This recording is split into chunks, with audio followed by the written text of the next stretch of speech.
9,5 milliards de francs CFA. Comme objectif, le PACA se propose d'accroître la compétitivité des petits producteurs bénéficiaires qui opèrent dans les filières sélectionnées. Ces principaux groupes cibles sont donc les organisations de producteurs autour des filières ciblées. Le projet PACA a ciblé 6 filières autour desquelles elle devrait mener son action. Et les 6 filières ont été choisies pour leur importance stratégique pour la sécurité alimentaire et leur potentiel sur le marché régional. Ces 6 filières sont donc le maïs, la banane plantain, le palmier, le porc, la volaille et le riz. Par rapport aux zones d'intervention, les zones d'intervention, comme vous pouvez le lire là, sont le centre, le littoral, l'extrême nord, le sud, l'est, l'ouest et le nord-ouest. Étant entendu que, au total, par rapport aux structures déconcentrées, il y a 6 unités de coordination. Les structures d'exécution. L'emprunteur, comme vous savez, l'ordonnateur national, c'est le MINEPAT. C'est la CA qui gère les comptes, ainsi de suite. Par rapport maintenant à la structure de mise en œuvre, le PACA a un comité de pilotage, une unité de coordination du projet, 6 unités de coordination régionale et 6 comités régionaux de sélection. Bon, par rapport au comité de pilotage, la première session a tenu il y a près d'un mois et comprenait les membres comme vous pouvez voir sur le tableau. Ce comité de pilotage est appuyé par un groupe de suivi technique qui, par délégation de ce comité, assure le suivi du projet au travers des rencontres trimestrielles avec l'unité de coordination de projet. Le groupe de suivi technique regroupe essentiellement les directeurs techniques des principales structures impliquées.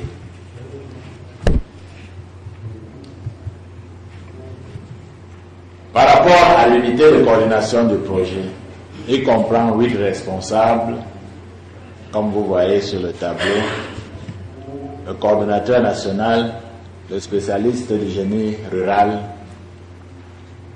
le spécialiste des filières animales, le spécialiste des filières végétales, le RAF, le spécialiste de passation de marché et le spécialiste en suivi et évaluation, puis enfin le comptable. Au niveau des concentrés, dans chacune des 6 unités de coordination régionale, on a comme responsable le coordonnateur régional, le spécialiste en animation de filière, le spécialiste en gestion d'entreprise agro-pastorale et enfin un comptable. Au niveau des départements, puisque nous allons travailler dans 30 départements, il y a à chaque fois un point focal. Par rapport aux comités régionaux de sélection, dont le but est d'évaluer les sous-projets portés à leur niveau. Ils sont composés des délégués régionaux du MINADER, du délégué régional du MINEPIA et des représentants des plateformes. Essentiellement, c'est SNOCAM et puis Planopac. Ils sont assistés dans leurs travaux par un panel de spécialistes indépendants recrutés par le projet. Par rapport aux composantes de ce projet, la première composante, c'est la réhabilitation des infrastructures rurales. Et cette première composante a 2 sous-composantes. La première étant la sous-composante réhabilitation des pistes rurales. Essentiellement, les pistes rurales qui seront réhabilitées seront celles qui sont au sein des bassins de production et celles qui joignent les bassins de production au marché. La deuxième sous-composante, c'est la réhabilitation des périmètres irrigués. Le projet a ciblé pour les 6 premières années, donc, de réhabiliter 10 500 hectares à la Sèmerie et 1000 hectares à l'UNVDA.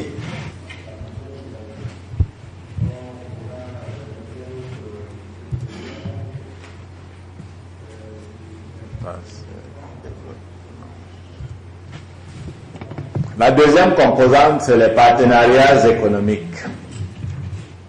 Également, cette composante a 2 sous-composantes. La première, c'est l'établissement des partenariats économiques. Et la deuxième, c'est le cofinancement des sous-projets. Par rapport à l'établissement des partenariats économiques, elle devrait permettre cette sous-composante la mise en relation et la coordination entre les différents acteurs et l'analyse des goulots d'étranglement qui entravent la compétitivité des filières. Comme activité, on aura des campagnes d'information et de sensibilisation, l'organisation des consultations entre acteurs et filières, l'organisation et la structuration de la famille professionnelle des producteurs, les études techniques et de marché, et la mise au point des technologies adaptées aux contraintes spécifiques. La deuxième sous-composante, intitulée cofinancement des sous-projets, va donc s'adresser au cofinancement des investissements dans la production, la collecte, la commercialisation et la transformation. On a prévu que 90% de ces fonds vont appuyer les 6 filières retenues et 10% vont être destinés aux initiatives novatrices d'autres filières. Étant entendu que, dans le même temps, on voudrait que 25% des fonds alloués au projet soient destinés aux groupes vulnérables, à savoir les femmes, les enfants, et puis certaines populations comme les pygmées. Pour ce qui est des conditions du cofinancement, le projet prévoit de financer 70% des sous-projets, étant entendu que les bénéficiaires vont financer les 30% restants. La troisième composante, quant à elle, intitulée Appui institutionnel et renforcement des capacités, a 3 sous-composantes. La première étant le renforcement des capacités des OP fêtières. La deuxième, le renforcement des services publics sectoriels. Et la troisième, l'appui à l'émergence des interprofessions. Pour ce qui est donc de la première composante, à savoir le renforcement des capacités des OP, il sera question de former les leaders, responsables et cadres techniques des OP, de mobiliser les services des consultants en différents domaines et d'acquérir des matériels divers et au besoin de redynamiser les centres de formation de ces OP.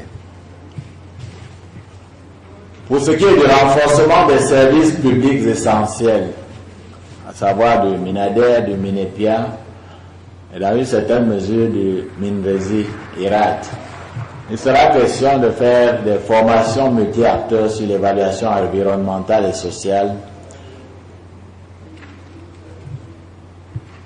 et d'examiner les normes d'exportation des produits agricoles et d'élevage, ainsi que la gestion axée sur les résultats et les normes et procédures. La dernière sous-composante, l'appui à l'émergence des interprofessions. Là, il sera question de promouvoir donc ces interprofessions autour des 6 filières que nous avons retenues. Enfin, la dernière composante, donc, c'est la coordination et le suivi et évaluation du projet. Là, il sera question de créer, d'équiper et d'assurer le fonctionnement de l'unité de coordination du projet et des 6 unités de coordination régionale, de mettre en œuvre et d'assurer le fonctionnement du système de suivi et évaluation et de penser à faire des études d'évaluation d'impact. Assurer également le fonctionnement du COPIL, du groupe de suivi technique, des comités régionaux de sélection et de la commission spéciale de passation des marchés. Je vais m'arrêter à ce niveau-là. Je vous remercie.